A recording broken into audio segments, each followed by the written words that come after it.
Alright, good morning everybody. Hello, hello. Welcome everyone to the stream. How is everyone this morning? I hope I find you all well as people are filing into the stream for the pre-stream, of course. But today is a big day. Today is a new release day for everybody out there who is interested in Zelda. Because today, ladies and gentlemen, we're going to be playing a game that I played 10 years ago. And actually, this game was a game that was the very first major Zelda game that I ever did a full playthrough of for YouTube. In fact, it was only the second Zelda game that I'd ever done a full playthrough of ever in history. Yes, I know that sounds weird because there's so many Zelda games, but I was not a big Zelda fan when I started my whole YouTube shindig, years ago.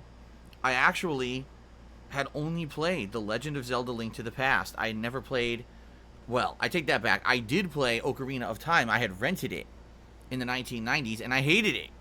Because I was like, man, why is it 3D? I like the top-down classic Zelda style. I don't want 3D Zelda. Riding around on Epona the horse and doing all this crap.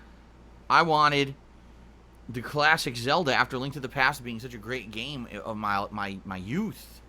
So I only had rented Ocarina of Time and played it a little bit. Never played Majora's Mask. Never played any of the Zelda games after that. All the way up to Skyward Sword. But when I became a full-time YouTuber in 2011, and I started doing it full-time and needed games to play, excuse me. And, yeah, basically, I wanted to play all the hot games. I wanted to play all the new stuff, the fun stuff, okay? And I knew that people were going to want to see me play Zelda because I had never played a Zelda game before for YouTube. And when I played Skyward Sword, unfortunately, it was the Zelda game on Wii. And if you guys remember 10 years ago, okay? If you remember 10 years ago, it was an annoying time for gamers for sure, because everything was a motion control gimmick. The Wii was selling like hotcakes, and every game needed to have these wiggly motion control things to play. Then, of course, the Xbox 360 followed suit with the Kinect, the PlayStation 3 followed suit with the PS Move, and they were all terrible, and it was a complete waste of everyone's time and money. But it was an interesting time because you had all of these mainstream franchises like Zelda, Mario, and they all used motion controls, even though they were completely unnecessary. And so when I played Skyward Sword, there were two things that I noticed. The graphics weren't great compared to a lot of other games that I'd been playing at the time on Xbox 360 and PS3 because it was on Wii. You had a limited graphically what the console could do. It wasn't full. I think it was supposed to be 720p, but I'm not 100% if the game was a full 720p. I think it was. But I just remember it, jagged edges and the graphics not really looking great. And I also remember trying to play it with the motion controls and hating it. I remember really liking the game. Like, really enjoying it. And then every time that there was something complicated you needed to do in combat, I was frustrated because I had to use the motion controls. Or whenever you had to roll a bomb, oh my god. Trying to roll the bombs in this game was, like, impossible. They made it so stupid, like trying to bowl, like bowling. And it didn't work. And it would screw up, you'd blow yourself up. It was very frustrating. And I remember swearing when I was playing the original game 10 years ago and saying, if only there were no motion controls, this game would be amazing. Anyway, I remember really liking the game. I remember the ending was quite crazy, if I remember correctly. Well, I guess I shouldn't spoil. I'm sure there's going to be people who are going to be watching this playthrough who had never watched the game or played the game themselves. So I kind of don't want to spoil, but so everyone knows, this is the ultimate prequel, meaning this game is supposed to be chronologically the first game in the chronological Zelda franchise. Like, it's supposed to be the thing that started everything, okay? So knowing that, there's aren't going to be the traditional characters and things in it that you're expecting, yet you will see some things near the end of the game that may allude to things that will happen in the future. And I remember being at the end of the game and seeing that. I was like, whoa, it's crazy. So anyway, I really liked the game overall. But I was disappointed with the control scheme. So 10 years later, to come back to Skyward Sword and now play it on a modern console with modernized controls, they've completely did away with the motion controls. You can still use them. And I've heard that they are still, they're okay. Like, you know, now you're using the Joy-Cons instead of the Wiimotes, waggling them around like an idiot. And supposedly people are saying that the motion controls were kind of improved, but most people are going to opt to not use them and instead just use a normal controller, which is all anyone wanted when this fucking first game first came out 10 years ago. And the graphics apparently are improved, and apparently there's quality of life improvements. Apparently they've tweaked the game enough that it kind of feels like a more modernized game. It's not, doesn't necessarily adhere to that old school Zelda formula where there's like, oh my god, I have to backtrack 17 times to do this and stuff. Apparently they have fixed a few things. Okay? That's good. Obviously, anytime that there's improvement, it's a good thing. You don't want it to always be outdated. I mean, for nostalgia's sake, I understand why some people like Zelda being Zelda and needing a million miles of backtracking and shit, but for modernized gamers, where, you know, streamlined experience is what we want, right? So, I hope that that pans out in the playthrough. I hope that it ends up being pretty entertaining and not a ton of wasting time. In particular, it's funny, this playthrough, I remember certain portions of Zelda Skyward Sword. Like, I remember the desert stage was actually well done. There were walls you couldn't get over until you had, like, the hook shot, and then you could, like, hook shot up on all these ledges and do all this fun stuff. Like, I particularly remember certain things about that. Yeah, and I'm enjoying it. And I was like, wow. See, this Zelda game was really the first game when I was playing it, okay? I was like, okay, I'm going to come back here later when I have another ability and I'm going to get that item that I can't get right now. I know I'm going to be able to come back later because that's how Zelda works. You get a new ability, you could traverse somewhere you couldn't traverse before, you could do things you couldn't do before. And I remember eyeballing areas and be like, I know I'm coming back here later to do this. And that was cool. That was a cool feeling to kind of understand the meta of the game, that's how the game works. You can't just get everything right away. You got to come back and get certain things. And I like that about, you know, these kind of franchises, these RPGs in particular, where you can come back later and get items you can't get right away. Okay? So, that being said, I am excited for Zelda Skyward Sword. And of course, it's been 10 years, and I've only played the game once. So, I don't really know how much of it exactly I will remember and how much I won't. It should be a fun playthrough regardless. And I hope that you guys will join me for the ride over the next couple of weeks. Because Zelda, by the way, this game won't be incredibly long. If I remember correctly, it's a decently long game, but it's not like, oh my god, insano long. I should definitely beat this by the end of the month. I'm feeling if I'm playing it as a main playthrough and I'm alternating this with Fallout New Vegas, I think I should be able to beat this by the end of the month. So, yeah, good stuff. I'm excited. I hope you guys are excited as well for a fun throwback playthrough 10 years in the making, right? I'm sure this playthrough will be dramatically different than what I used to do 10 years ago when I had a camera pointed at my TV and there was no live streaming, no interaction on the streams at all, right? It was all completely different. But today, we have a fun formula that works, and I'm excited to do this, you know, in a more modernized setting. Okay? Good stuff. So, that's the main stream for today. Later tonight, it'll be my weekly throwback session of Street Fighter fun, where for 2 hours we play old school Street Fighter games. I always have a good time with this, although the lag is annoying. I do enjoy going back in time and having nostalgia over fighting games that I played in the arcades in the 90s. Usually you guys have a lot of questions about said games, and I'm able to answer them for you live. And that's always fun, too. Tomorrow, we're going to do more Zelda. I'm going to do 2 days of back-to-back Zelda, reason being I feel like I should try to get a good tear into the new release before we start alternating back with Fallout New Vegas. So tomorrow, more Zelda on the main stream. And then tomorrow night, the late-night stream is going to be Mass Effect 3. Now, Mass Effect 3, up until this point, has been a major stream game, meaning I've been playing it only on the earlier streams. But we are starting to head into the end game. For what people are saying, I'm basically entering the final third of the game. And really, outside of the Citadel DLC, which is optional story-based DLC, I essentially just have story-based missions and stuff left to do in the game.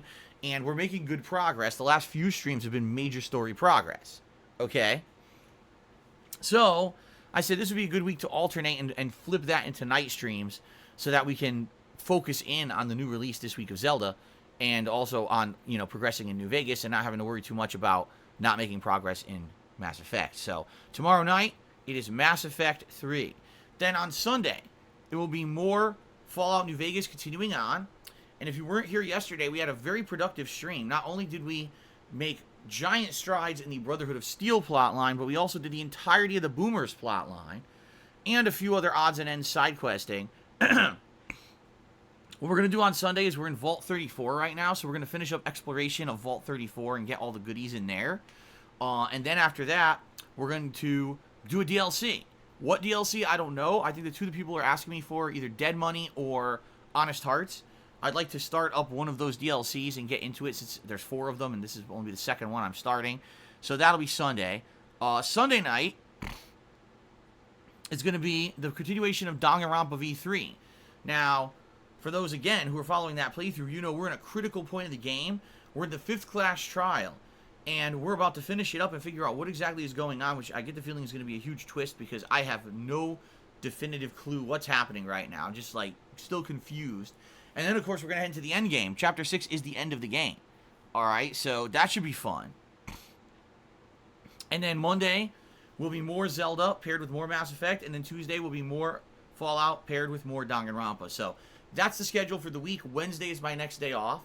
Alright, I hope that sounds like a good variety of stuff for you guys. Now, I know there are people who are excited for me to play stuff on my Xbox Series X. I am as well. Like, I'm very excited to jump into playing the Xbox Series X and getting into a lot of new games and playthroughs, okay? That's the whole advantage of Game Pass, is that you don't have to pay for these games full price. You pay $15 a month or whatever. You get this unlimited access. Well, not unlimited. It has to be under Game Pass still, but you know what I'm saying. You get access to all these games. And I absolutely would like to jump in and play a bunch of games, but I need to get through the stuff that I'm doing right now. It wouldn't make sense for me to now put all these playthroughs on pause to sit here and play Game Pass stuff and then never finish up anything I'm doing. So that's why I'm trying to make a push to finish up Mass Effect 3 and Danganronpa within the next week or two. Tops. Hopefully I can wrap it up, and then we can maybe do some Game Pass stuff, okay? I already have eyeballs on the Medium. I want to do more Grounded because I did a little taste of Grounded that I got. I actually really like the game. And maybe a couple other things too, right? We'll see. Maybe Halo Master Chief Collection or something.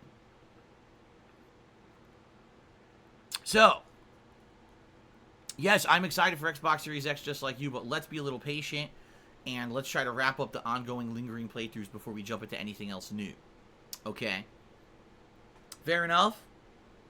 Now, ladies and gentlemen, if you take a look at the top of your screens, you'll notice we are at 212 members on the channel. This is both good news and bad news. Allow me to tell you why it's good news, because it's the highest we've ever had. This is the most members we've ever had on my YouTube channel here since I started streaming 2 months ago. Alright? Thank you for that. Thank you for allowing me to hit a milestone. Every one we increase, we get it. We basically are hitting a new milestone now. Alright? And that's exceptionally good, and I'm excited for that, obviously. I like having, you know, more support, more members. You guys get tons of benefits for becoming a member, right? And we're already hit our monthly goal, which was 200. So we're going to be doing a celebratory marathon event, likely in early August, that first week of August. And soon, we'll be talking details about that. I think the 3 ideas I have is an Indies marathon, a retrospective event marathon, or a Game Pass event, where we pick out a series of Game Pass games for me to try out during that day. Okay? That's what I'm thinking. One of those 3 events are probably the best ones. Plus, of course, a live edition of Feasting with the King. Second episode where I'll try some kind of a cuisine and try a bunch of stuff and eat it with you guys and have a good time. Just like we did last time with the Indian food. It should be a good time. So, I'm excited for all of that. Alright? Now, if you notice, there is a second tier goal of 250 members. And if we hit that, I'm going to be doing something else in celebration. What will it be? I don't know. I just don't know. I would like to see what you guys are interested in. What would you like to see me do as some kind of a celebration if we get 250 members here by the end of the month? Because we still got 2 weeks left in the month. It's doable. It's actually doable to hit that. However, the reason I said this is good news and bad news. Here's the bad news, all right? We are now approaching the 2-month anniversary. In fact, it actually already happened last night. The 2-month anniversary of me full-time streaming on YouTube. Okay? And what that means is that there's going to be a large group of people that likely over the course of today, their memberships are going to expire if they did not sign up for the auto-renew. And I know some people did not sign up for the auto renew because last month we said the same thing happened. We saw a big dip in memberships when we hit this time of the month. Okay? So, I hope that those who did originally become members have, by this point, signed up for the auto renew, because it really would suck if every month we're going to see a giant dip around the middle of the month. But it might just be something that happens every month, you know, I'm not sure. We'll see what happens here, okay?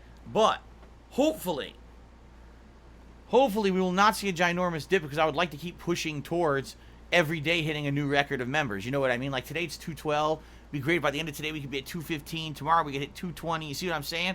Every day growing. That's cool. I'm really happy that we actually hit the new milestone this month, because admittedly last month I was a little nervous that we had no, basically, kind of no milestone hit. I like growth, obviously. Of course, it's going to be very slow. As I told you guys, when you move from one place to another, when you're a content creator, there's always growing pains. There's always moving pains. You got to get people used to the new place you're at. And essentially, it takes a while to build up that consistency again. But I feel we'll reach it. I do. I feel we will reach consistent numbers of attendees, I should say. I feel we will hit consistent numbers of members. We're going to hit all this. We're going to hit our stride, all right? But it's going to take a while. And keep in mind, some of the things here that we don't have from Twitch, like the gifted memberships, stuff like that. There's no Amazon Prime here. We likely would have jumped another 100 to 200 members if those things existed. But there's nothing we can really do about it. They don't have them here yet. The rumor is that we will have some of those things by the end of the year. Okay? So anyway, guys, thank you for the support, and just throwing it out there. Reminder, if you want to become a channel member, it helps a lot. You get a cool highlighted name in chat. You don't have to abide by the slow mode rules of the chat. You get a cool chat crown badge to show how long you've been a supporter, and you get access to now 18 emotes and growing. All right? Good stuff.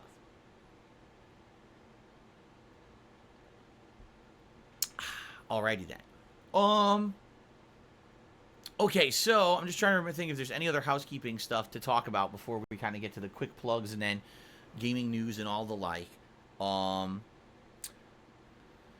I guess we'll just get right to the quick plugs. So, ladies and gentlemen, this is the final week where I need massive support with tips. All right, I get paid by YouTube on the 21st. That's the day every month that I get paid by YouTube. All right. And once I hit that day, I should be all right. I'll have money to pay bills and do everything I need to do for the rest of the month. But this coming week, I have 3 major bills, 2 utilities, and a back taxes payment. The only way I can pay those is via your tips during the support during the streams. Just being honest with you. Crowdfunding is the major way that I get my income. That's the only money I'm going to have for the week. So I need support with tips. If that means that you forego becoming a channel member or a super chat or a super sticker, if you have the option to choose how you would like to contribute during the stream, I would ask, please tip me. I really need the support this coming week. That's why the tips goals are as high as they are every stream. All right? I don't want to talk about it all stream long, but I am nervous about it because I need to raise a certain amount every day in order to pay these bills. Okay? So please, if you can, tip me today. How can you tip? If you look at the description of the stream, there's a link. Or you can type !tip into the stream chat. There's also, we'll bring up the link. All right? I'm not asking for anyone to go above and beyond their normal means or to go crazy here, all right? I'm just saying, if you like the content, if you like me, if you like the style that I do things and you want to see it continue, please contribute via tipping if you can. That is what I really need help with this week, okay? If you tip, I will give you a shout out. You'll get a pop-up on the screen to say thanks. We have tip rewards. We raise $50 in tips. It's time for the Gunner glasses. If we raise $100 in tips, it's vest time. Now, yesterday I wore the platinum vest, and we did not hit the vest goal for the Call of Duty stream, which shocked me because I thought for sure we would. We were actually really close to it, but we didn't. So that would mean the vests eligible for today would be as follows: the beige, the red, the blue, and actually I take that back. It would not be red because I'm wearing red today. I'm wearing the Deadpool shirt. So today it would be the beige, the denim, the blue, or the camo. Those are the 4 vests that would be eligible for today if we do hit the $100 tips goal. Okay? And then if we hit 150, it's cowboy hat time. And then, of course, the goal is 200, and that's what I really need to raise in order to pay my bills this week. So all contributions appreciated. I'm not going to look a gift horse in the mouth, but if you can tip me today. If you could choose to contribute in that way, please do. I really need to hit this goal today to make ends meet. So thank you in advance to anyone who does contribute today for tipping in particular. Thanks so much. Okay. All right. So let's talk a little bit, guys, about gaming news.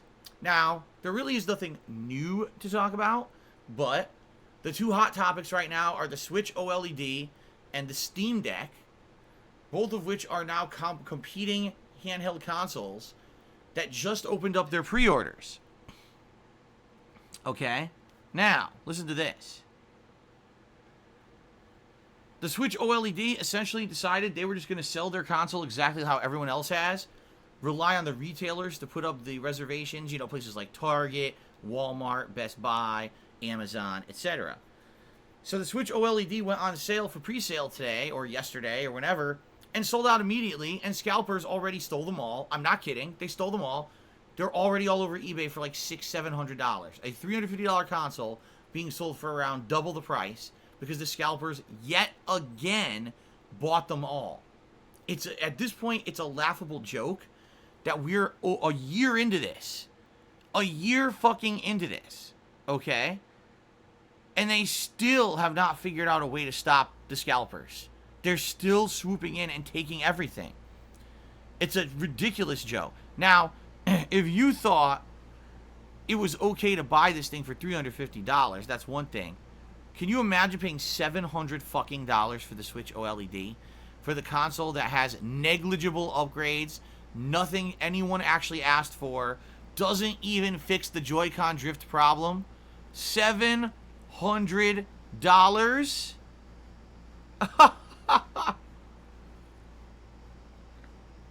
Holy shit. I mean, you really have to be pathetic to spend $700 for that console. There is nothing of $700 worth of value in that console. That console isn't even worth $350, as exposed yesterday when people added together the cost of manufacturing and said it actually only cost Nintendo $10 more to make this thing than the regular Switch, yet they're charging $50 in the retail price more. So this, essentially the reason they're doing it is to make monstrous profits off of people who are just fanboys and just aren't smart, right? So on top of that, now you can't even get it through normal means. The thing is selling for around $600 to $700, right? I mean, holy shit, dude. Holy shit. So the reason I'm bringing this up, obviously, isn't just to kind of beat the dead horse, because we kind of see this happening constantly now, and it seems like it's going to be happening forever, right? But the reason I actually bring this up is because also today, the Steam Deck, which is the portable Steam console, so basically a portable PC in your hands, which was revealed yesterday on the internet, and everyone talked about it for 24 hours. It was the hottest topic all over the internet. Already went for pre-sale today. Okay? So how did Steam handle it? Guess what? They did not do what Sony, Microsoft, or Nintendo did. Steam said, we will handle all the pre-sales ourselves. Directly through us. One per customer. Okay? You have to have a registered Steam account in order to buy a Steam Deck. If you don't have a Steam account, you can't even buy one. So obviously, this prevented the trolls, and I say trolls because they really are trolls when you really think about it, but this prevented the scalpers from being able to mass buy the console. If you were just diligent, you could pretty much get one this morning. It took a pain. Like one person who I follow said they had to literally refresh 140 times, and then finally it worked and they were able to put it in their cart and pre-order it. Okay?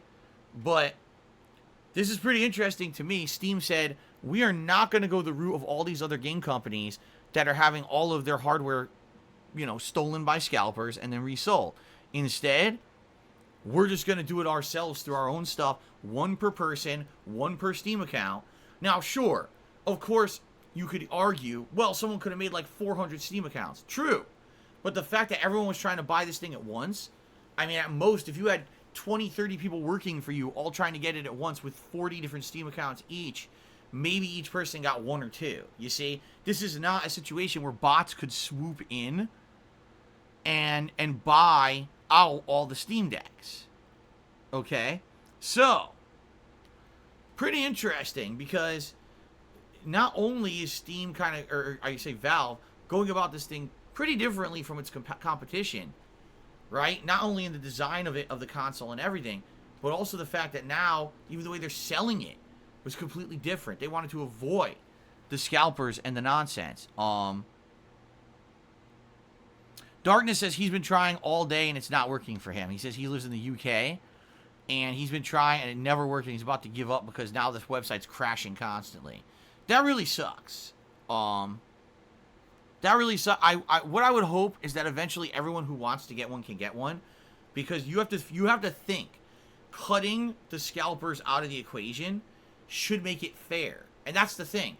Really, it's been completely unfair this last year. Anyone who wanted to get a PS5 or an Xbox Series X has not been able to get one because it's been unfair, because these scalpers have found these bots, a way to do it, to write the script for these fucking bots to come in and get all the pre-orders, right? So, let's hope that the way that Steam is doing this, it avoids all that botting bullshit. At the same time, there is going to be massive demand for this thing.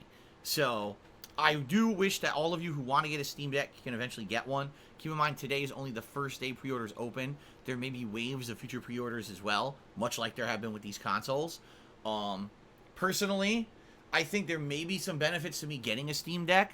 I don't know 100%, how much I would benefit from it. Like, I haven't really put my finger on it yet, but I'm not ready to make any kind of a commitment or on an investment like that yet. Maybe in a couple of months, after thinking about it or whatever, maybe I'll consider it. But at this point, I don't think I'm going to be too interested in the Steam Deck. So, but again, I do wish that all of you who want it can get it.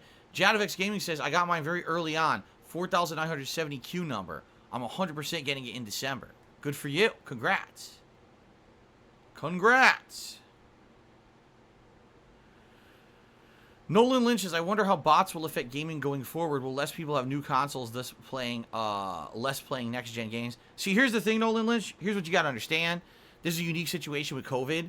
If COVID didn't exist, this would have never happened, because everyone would have been lining up at physical brick-and-mortar stores to do physical pre-orders like they always do. Everyone wants to get that console in their hands on launch day and go home and hook it up and play it right away, right? If people could have avoided ordering online, they absolutely would have. But this was a situation where COVID screwed everything up. Now there aren't even enough processors to go around to support a level of demand that there are for these new consoles. That's really the problem here. It's a unique situation. I feel when we get to the next console gen, as long as we're not having another fucking pandemic, I don't think it's going to be the same. I think it's going to be back to how it was last gen, where as long as you can get your butt to a store to get in line for a pre-order, you're going to be okay. Okay?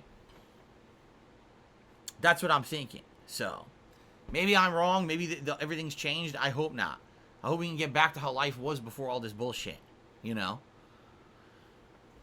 Okay. So anyway, interesting. Congratulations to anyone who got the Steam Deck this morning. I'm happy for you. I hope that you guys will make use of it when it comes out in December. Personally, I don't know if I would. Maybe I'll be interested in it later. Maybe I won't. We'll have to see. Okay? All right. One final thing I'd like to talk about before I get to shout-outs. Space Jam 2, even though it's not called 2, they want you to forget that the first one ever existed, apparently.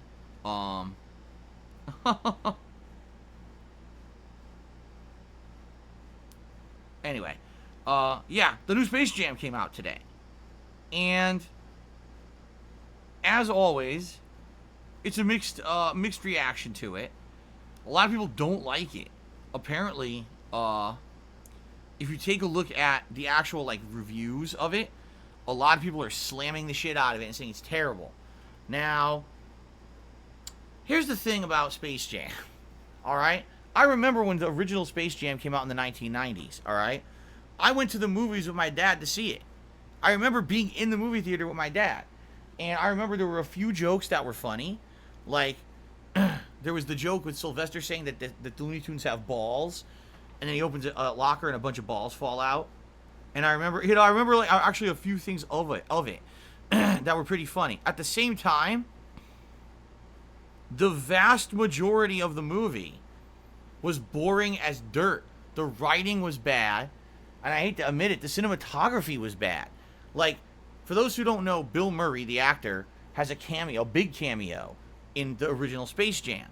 Like, you can tell, literally, all his scenes were filmed outside of maybe the realm of what the film was originally going to be, and maybe they crammed him in later. Because it's so odd that he's in it. He really doesn't add anything to it. And half the time when he's talking, it's all his dialogue seems like out of place in the movie. Like, sometimes they cut to him and he's in the middle of saying something like, what? Like, what happened? It just seems disjointed and messy. Okay? The original Space Jam, in my opinion, was not very good.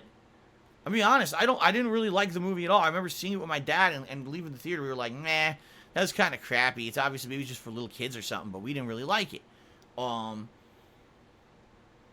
So now fast forward to today, and people are like, wow, this new Space Jam with LeBron isn't very good. I'm like, yeah, but the original wasn't very good either. Like, I don't know what people were expecting. That, like, 20 years later, the movie was going to be like, you know what I mean? Like, oh, it's so good. Like, I don't know why people were kind of expecting that. I don't even know what the plot is. I don't know if it's the same plot this time as the first movie, or like the freaking, what do they call them? The Moron Mountain, aliens land and want to play basketball again for some fucking reason. Yeah, I have no idea. But, personally, I didn't like the first one. I feel like the original Looney Tunes are great, but, in the 90s, they tried to rebrand the Looney Tunes and tried to change them up a little bit. Didn't really work. I actually liked a lot of the Warner Brothers stuff from the 90s, like Animaniacs, Freakazoid, that kind of stuff. But then they tried to change the Looney Tunes. I don't think it really worked. So I don't know. I didn't see the new movie. I just find it hilarious that, like, wow, did you hear the reviews? It's like a 34 on fucking IMDb or something. It's a Rotten Tomato. Like, what? It's a Rotten Tomato. Yeah. Because it's a stupid premise. Yes. A real-life basketball player gets pulled into a cartoon world to play basketball. Wow. I'm sure this is going to be like a cinematic masterpiece. Right? Like, I mean, it's a real coming-of-age film that teaches us all about morality and maturity. And I'm sure there's many life lessons to be learned in this movie. Like, what the fuck are you talking about? Right? Darkness, I mean, that's not shocking. Darkness says the new one is worse. In the original, they had 100% animated tunes. This one, they got lazy. They rely on computer animation. It's not that they're lazy. It's that this is just what they do now. Everything is CGI now. Everything. Even Disney gave up on hand-drawn artwork. And Disney was the forefront of it. And Disney gave up on it. So, I'm not shocked that everything's 3D. This is just what they do now. You have to kind of expect that, right? You're not going to see hand-drawn animation anymore.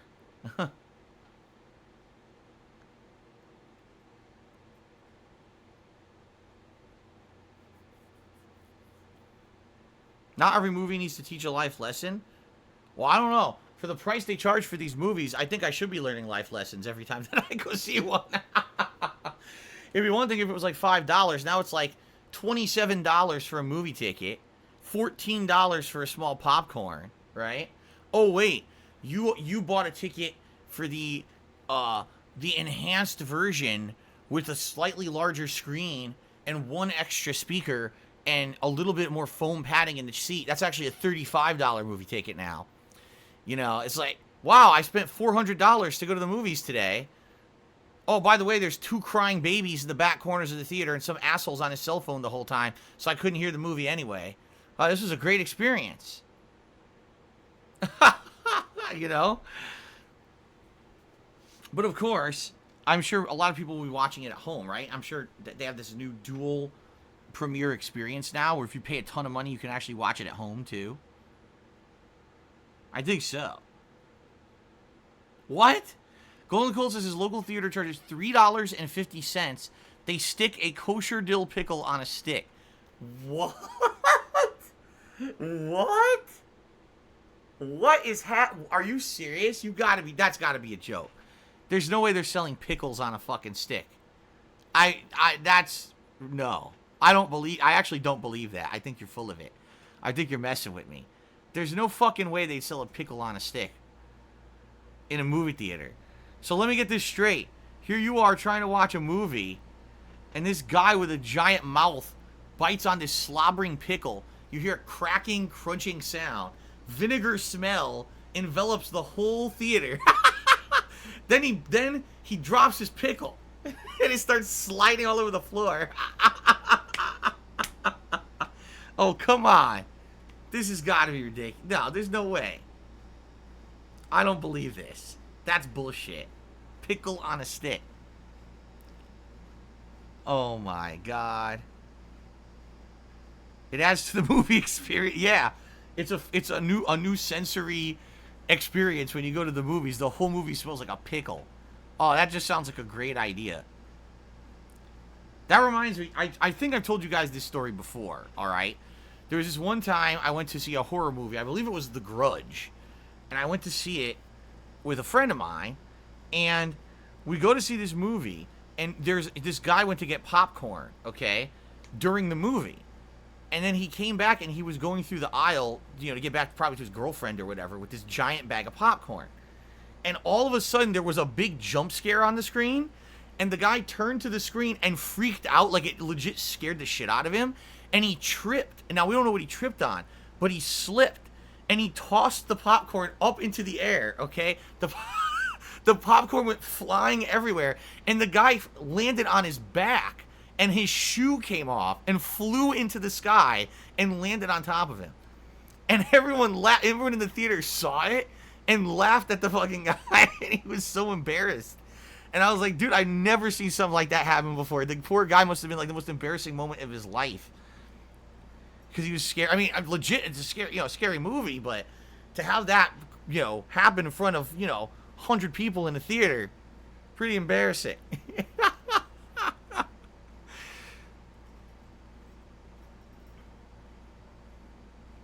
Watch Snowpiercer? I've never seen Snowpiercer. I know it's a popular series, but I've never seen Snowpiercer.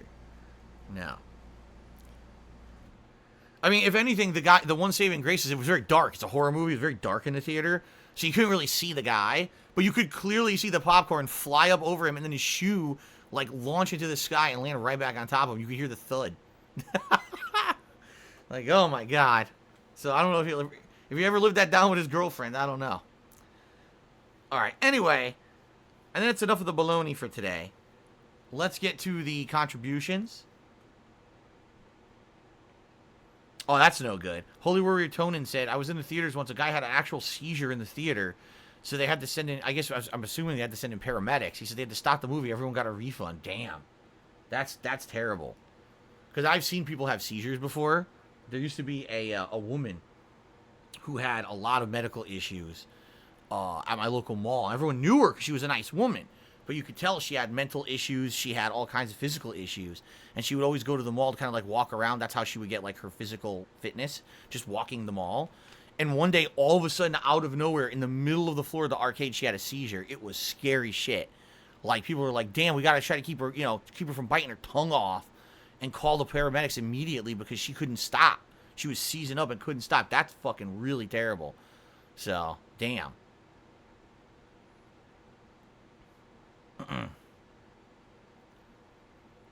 Okay, anyway, let's get the shout-outs, my friends, shall we? So we have no memberships or super chats yet to speak of, but we got lots of tips. Thank you, guys. We start off today with I Hate Twitch and Their Streams, who tipped me $1.30 and says, why has YouTube not gotten gifted memberships yet and a free membership for YouTube Premium accounts? Are they waiting for the algorithm to suggest it? Wake up. I mean, I agree with you. If anything, the test case for that is that it works hugely on Twitch. The Amazon Prime thing, I mean, there's a ridiculous amount of people who get subs on Twitch because of that, and they make a ton of sales. A ton of sales over on Twitch based on gifted subs, right? If anything, here's what I would think, and maybe I'm wrong, but this is me thinking of it from a technical aspect, okay? Think about how Twitch works versus how YouTube works, okay? The way that Twitch works is that you have a Twitch account. That's essentially your Twitch page or Twitch channel, right? And when you're watching a stream, I guess what happens is Twitch will document that you've watched someone's stream, and so there's a history there. Because I know, for example, there have been streams that I've watched, or excuse me, let me try that again. There's been streams that I've broadcast where I maybe have like 300-400 viewers, okay? And then someone would come in that day and drop like a ridiculous amount of gifted subs. And people would actually get gifted subs who weren't even on that stream. But I guess what happens is there's some kind of a viewing history to know who has watched the channel, and you can get a gifted sub via that way. So I know for a fact there were days when Only Iced Coffee came in and he gifted hundreds of subs, and people were getting subs that weren't there, and then they would come back within a day or two and be like, oh wow, how'd I get a gifted sub? Right? And we'd say, oh, because Only Iced Coffee dropped a big sub bomb the other day. You must have been one of the lucky few. You weren't here, but you ended up getting it anyway. On YouTube, I think it's different, because if you guys remember, on YouTube, this is not a chat room that you guys are sitting in right now. Even though it kind of looks and seems like you're in a chat room right now, you're not. You guys are actually sitting in a running, how can I explain it? It's like comments on a YouTube video. It's like that. It's like it's almost like forum posting. Instead of being in an active chat room, you're basically doing forum posts in a running style that we can all see them live, but it's a different thing. It's not like the chat that they use on Twitch. It's a completely different system. Okay, it is. It's just, I know from the way that it's done, it's completely done differently. Okay, so what I'm thinking is here on YouTube, when they designed this comment system, they didn't expect that people would want to do things like memberships. Like, memberships didn't exist when this started. And gifted memberships, right? So what I'm guessing is YouTube doesn't have a way currently, or they're working on a way to essentially design it so that at one point you'll be able to see who was commenting on a stream. And maybe when someone says, oh, I want to drop 100 gifted memberships to this channel, even if people don't have 100 people watching a certain stream, it could still look at people who commented on streams before and give them the gifted memberships, you see? But essentially, it's a whole different system because of the way that YouTube is laid out. So I can understand why it's not a simple solution of just implement it just like Twitch does. In reality, I really wish YouTube would just go over to how Twitch does it. It's so much easier, but you know, that's on YouTube and Google to figure out, I guess. Okay, continuing on. Swagnito tipped me $20, and now that is currently the top tip of the day. Let's get that on the leaderboard. Thank you, Swagnito.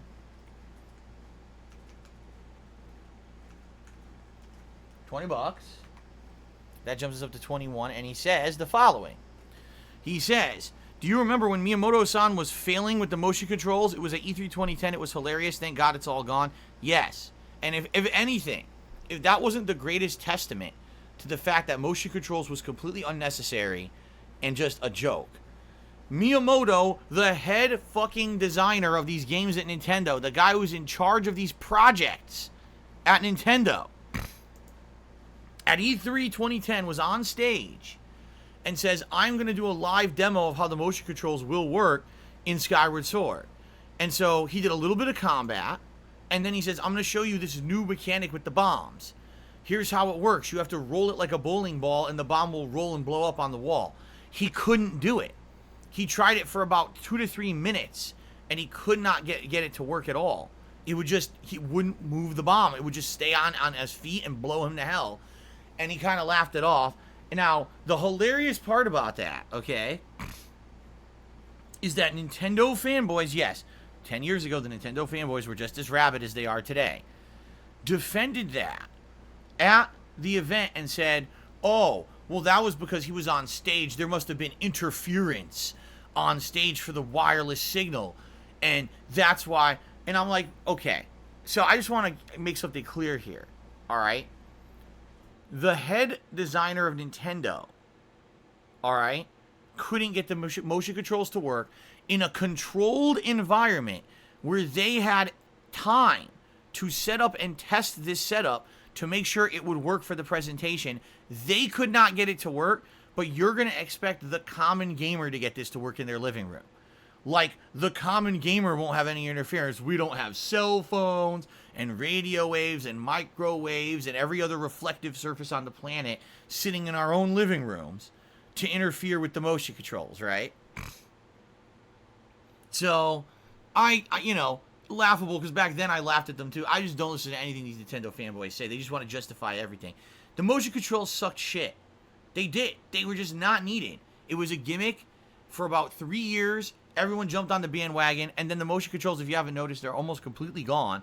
Most games on the Switch will have a motion control element if you want to use the Joy-Cons, but most people opt not to use that shit because they know it sucks.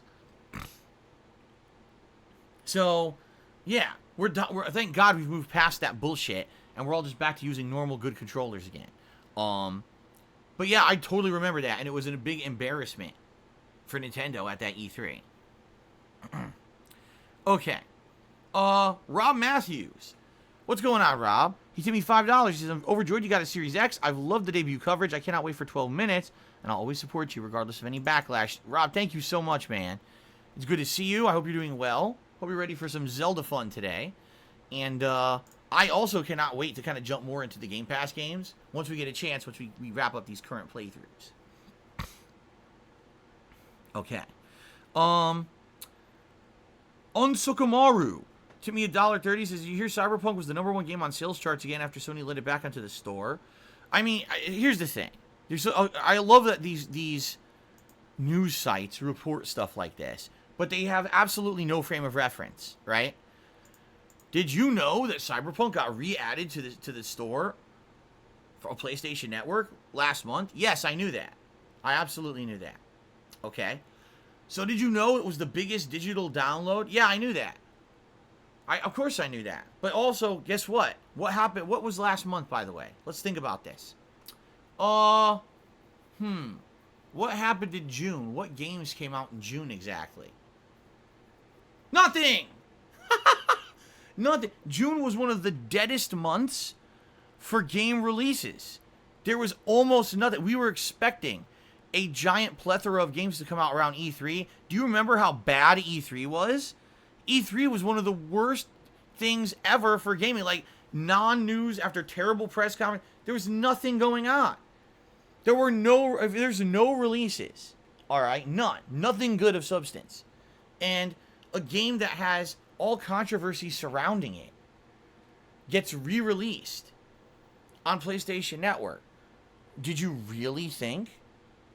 Really? Did you think that it was not going to sell? I mean, people have this. It's called morbid curiosity. You know, it is. It's called, wow. So I completely foregone buying this game. You know, I didn't buy it because I heard so many bad things about it. Now, after how many months they're finally re-releasing it, hopefully it's better, I guess I'll finally try it. Now, I don't remember, when they put it back on the store, I don't know if they were selling it for full price. That's kind of crazy, because now you can get it for like $15. I'm not even kidding. Like, Cyberpunk is like $15 at retail stores. They just want to get rid of the copies. They just want to get it the fuck out of there. Okay? So, it's funny to me if idiots actually bought it for full price on PSN. That's pretty hilarious to me. But, yeah, I mean, it makes sense. This is a game that was delisted, the first major AAA release ever to be delisted from PlayStation Network. There's no other major releases coming out, and all of a sudden it gets relisted. Of course people have a curiosity to check it out, right? But did a single news site actually put this into that frame of reference? No. Instead their story is, oh, it's the best-selling game even though it sucks. Oh. Like, yeah, because you're stupid and you don't fucking actually do any kind of real journalism. Instead, you just put clickbait titles all over your fucking site without doing any real work. So, if anyone actually had a brain in their head, they would look into this situation and be like, oh, yeah, that's right. That was just around E3 had sucked ass. There's nothing else going on in gaming. So, of course, it's going to be a giant seller because there's nothing else to buy. People are interested in this game. They didn't buy at launch because they heard it was bad. Here we are months later. It's supposed to be fixed. So, now they want to check it out because there's nothing else to do. Why does that not make sense? But again, the journalists don't understand that. Fucking idiots. Elizabeth Warren tipped me $1.30. This is the real Elizabeth Warren, by the way. It says, I got Switch OLEDs to sell you for only a 10% price increase. I'm only part scalper. Well, there you go. I think it's supposed to be some kind of a stupid political joke or something, but I really don't care. Jad F tipped me $1.30. He says, I am 4,970 in the queue for Europe. USA and Canada is over 100,000 as of the moment. Valve has a perfect reservation system with one per account. You need an old account that has made purchases, and you need to pay a small fee of $4 to reserve it. I agree. This is going to stop scalping hugely. Will it completely stop scalping? No. There may be people who are just buying it just to buy it and resell it, but they're only going to get one, or maybe if they have a friend working with them, maybe two. You know what I'm saying? But you're not going to have scalpers buying hundreds to thousands of these fucking things and selling them. So that's a good thing. Lou has tipped me $20. Wow, thank you so much, Lou. I appreciate that. And he says the following. I went and watched your This Is How You Don't Play of your first... Oh my god, that is absolutely disgusting. Guys, I'm really, really, really sorry. I did not mean to do that. It came out of nowhere. It's absolutely disgusting, and I know that you get... You know, I was mentioning, like, jump scares earlier. Well, there's your jump scare for the stream. I didn't mean to do that. I swear I didn't mean to do that. What was that? I don't know what the hell that was. Anyway, I apologize. Now let's get back to what Lou was saying. Lou with a whopping $20 tip. And he says the following. He says, I watched This Is How You Don't Play for your first Skyward Sword run from years ago, and it was funny as fuck. Hope this turns out to be a good stream as well. I'll be listening and labbing in Strive. Now, here's an interesting thing about that. Okay? Here's an interesting thing about that, alright? My original playthrough of Zelda Skyward Sword was done in November of 2011, okay? This Is How You Don't Play didn't even become a thing until 2012, and actually didn't become virally popular until more into 2013, 2014, and that's when people started saying, oh, I just want to do a This Is How You Don't Play of every single thing that Phil does, because they get all these views, clickbait views on YouTube, okay? So if someone actually did a This Is How You Don't Play of my original Skyward Sword playthrough, alright, first of all, that is a very old playthrough. That's camera, you know, that's not even before before capture and all of that. But in addition to that, they essentially must have went back and went through all 159 parts. 159 parts of my original playthrough, okay, to go back and make that. And they have to go after the fact. You know, you're talking years after the fact of that playthrough being out. Because This Is How You Don't Play was not popular until many years later. So someone actually went back to the old playthroughs to do that. I'm not surprised, though. It's like I said, people wanted to basically do easy mode popularity on YouTube. And for a while there, making This Is How You Don't Play videos about my playthroughs was a way to get popular on YouTube. Because people like the clickbait drama nonsense. It was pretty stupid the way they did it, but at the same time, people are dumb, and they like dumb shit, so they fell in love with these This Is How You Don't Plays, and it is what it is, I guess. I have no problem with people making them today, I just don't care anymore. If anything, make fun of me for my gameplay. Don't make fun of me for, you know, insane conspiracy theories and trying to say defamatory things about myself and my family members that aren't true. I'd rather just have you make fun of my streams and my gameplay, okay? So anyway, I'm glad you enjoyed it. It's funny to me that someone made that years later after the playthrough was out. And by the way, I just did some math. Because I said, if the playthrough was 159 parts, and each part was about 10 minutes long, because that's how long the videos were back then on YouTube, that means that it was like over 1,500 minutes. If you do the math, it's about 26 hours was the original playthrough. So I'm curious if this playthrough will be about the same length, or maybe shorter or longer, depending. Because now, keep in mind, my playstyle is very different now. I do interactive streaming. So maybe this will end up actually being, you know, something that's a little bit longer because we'll have some hours I'll be talking with you guys or whatever. I guess we'll see. Anyway, thank you, Lou, for the tip. Golden Colts Premium Pickle tipped me $1.30 and says, yeah, I'm Pickle Stick. Oh, my God. A Pickle Stick. Anyway, we've hit $50 in tips so far, which means we will start today's stream with Gunner Glasses. So thank you guys for the support, everyone who has tipped so far, as we continue on with Alfred Aponte, who tipped me $2 and says, Phil, was your opinion overall of the Steam console? Do you see a future for it, or do you like the idea? I do. I think the idea is a great one. People are looking at the Switch and saying, man, we really wanted a Switch Pro and didn't get a Switch Pro. They got a Switch ripoff with the OLED model. So now people who wanted a Switch Pro say, oh, shit, wait a minute. So for the same price as a Switch OLED. I can get a console that's going to play high-end PC games at a better resolution than what the Switch OLED is going to run, right? And I can access all of my library of PC games on this thing. Oh, by the way, I can also dock it with my TV just like the Switch. So they're looking at it and seeing it, it's just a better value. I can play better games, better value, and essentially they're undercutting the Switch at this point. So, yeah, I definitely see the value in it.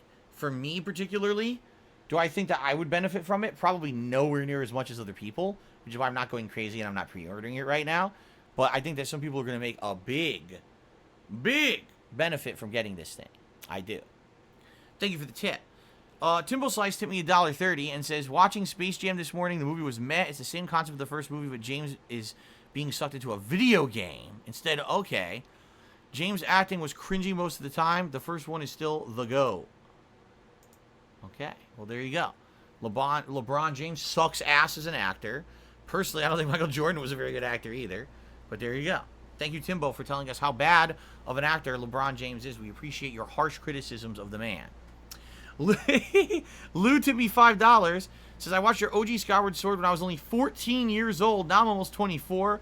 Your OG playlist brought me so many laughs and entertainment. I never forgot it. I'm so excited to watch your new one. Cool. That's really awesome that I've been around for so long and I'm still going strong that, you know, I can come back and replay these games when they get these HD upgrades and everything. And I get people coming back. That's really awesome. I want to say this. If you're someone who watched the original playthrough and you're coming back, you're swinging back now to chill with me for this one, thanks for the ongoing support for so long. I'm glad to be a part of your life, and the fact that I was able to give you entertainment for such an extended period of time, it means a lot. Thank you for watching my stuff for that long. That's a lot of patience with a lot of bullshit that I put out. You know, you must have a lot of tolerance for me being annoying to you for 10 years. There you go. Now let's actually get to YouTube contributions. We have a couple super chats I need to shout out. Hold on here, I have to refresh this. So we start off with JD, who did a super chat and says I should play Phasmophobia. I'm not sure what that is. Phasmophobia? Yeah, I'm not sure what that is. Thank you for the super chat.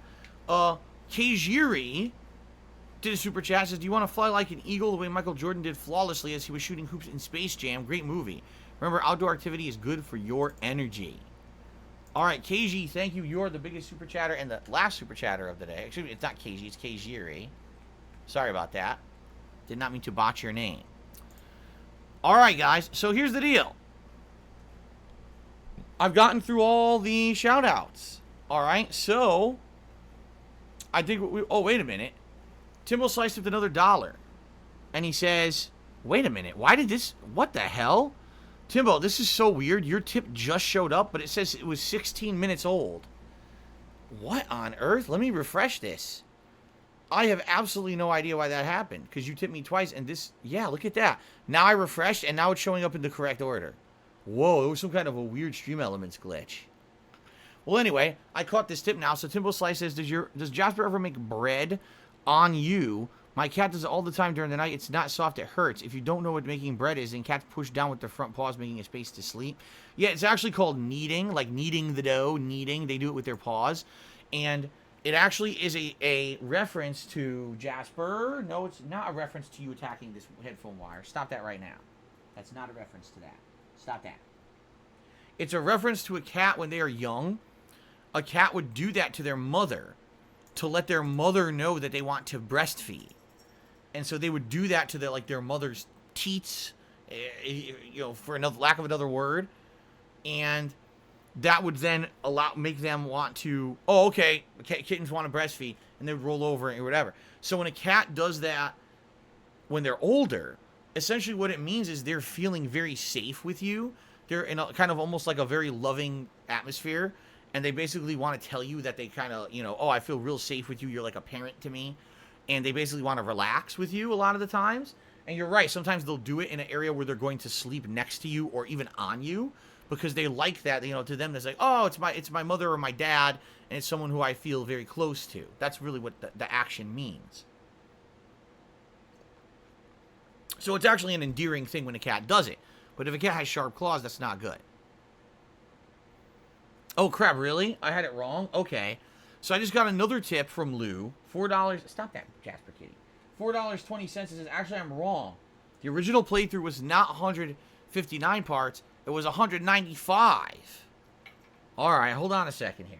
Jasper, stop biting that wire right now. You're going to be in big trouble, Buster. You hear me? You're going to be in big old trouble. You don't want to be in trouble. No, you don't. All right, so that would mean my original playthrough clocked in at around 32 and a half hours. Okay? And that would also mean, of course, this playthrough likely will be longer because, as I said, there will be more interactions with viewers and the like that'll take more time up. In addition to that, then again, it may be shorter because, like, as I've said, apparently they added in quality of life changes to the game that make it not as tedious. I don't know what they are. I didn't look into it. But apparently everyone's saying, yeah, there are quality of life changes that make the game better than the original. So maybe I actually will save some time in the playthrough? I'm not sure. I don't know. We'll find out. Phil said Teats just hit me $1.30 and said, laughing out loud. Teats, Teats, Teats. Hold on. Teats. There you go. Oh, ow, he's biting my toe. Jasper, you bit my toe. How could you? Oh. He bit my toe. It didn't actually hurt. It just surprised me. How dare you, Jasper Kitty? Now he's getting rambunctious. Oh, he bit my finger. How could you do that? Stop trying to... Oh. Oh, that's it. That's it. We're going to have it out. We're going to have a boxing match right now. Oh, you want to fight, huh? You want to fight? You want to fight, mister? Oh, you asked for it. That's it. Now we're going to go at it. Here we go. Here we go. The fight of ages. The fight of legends. Jasper versus Phil. Let's do this. We're play fighting. I love it. He's such a nut. All of a sudden, he'll get excited. He'll want to play fight. Oh, you want to play fight, huh? Oh, I had it. Oh, he jumps up and tries to grab my hand. Oh, this is hilarious. You knucklehead. Woo, he's jumping so high. Woohoo, woohoo. What a nut. Oh, you want to see? I don't know if you'd be able to see because he's behind the couch. Hold on. He's behind over here. Or not the couch, the chair. He's jumping. Can you see? Oh, you can't see him. He's not jumping high enough. Woo! Woo! Woo! Come on, let's fight. Let's fight. Come on. Come on. Now he won't. Now he won't do it. Because I turned the camera on. Now he won't do it. He won't do it now. Oh, he got my leg. He got my leg. You son of a gun. You got me. He got me. Well, you can't see him. He's running all around the edge of the chair, nipping at me and play fighting.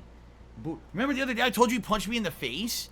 The other day on pre-stream, I was just about to start, and I didn't even know he was in here, and I heard a jingle. I turned my head. He jumped up and went boom, just like that with his paw. I swear to God, he cold cocked me right in the face. I was like, oh my God, this guy. You're such a nutty kitty. You are a nut. All right. So anyway, guys, I think we've wasted enough time. Let's go on our brief break. I gotta use the bathroom anyway. Let's go on our brief break. All right.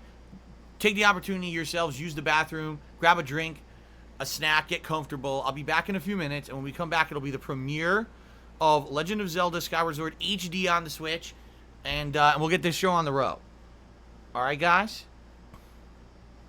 All right. All right. I'll be back soon. Thanks.